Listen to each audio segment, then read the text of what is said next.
Gusto mo bang habul-habulin ka niya lagi at ikaw lang ang mamahalin niya habang buhay?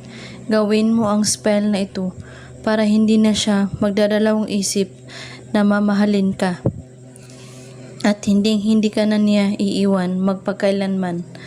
Kunin mo ang litrato niya at titigan ito ng 2 minuto at iisipin mo siyang mabuti. At pagkatapos, halikan ito ng 3 beses at ibulong mo ito sa kanyang larawan na nakapikit ng iyong 2 mata. Habul-habulin mo ako palagi, kasabay ang kanyang pangalan. At gawin ito na may taos-pusong paggawa at walang ibang iniisip.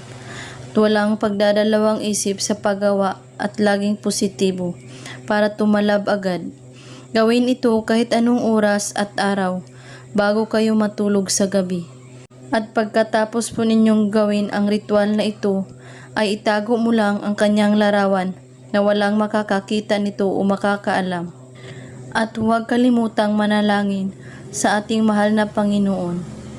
At kung may katanungan po kayo, ay magko-comment lang po sa ibaba. Maraming salamat sa panonood. May God bless us all.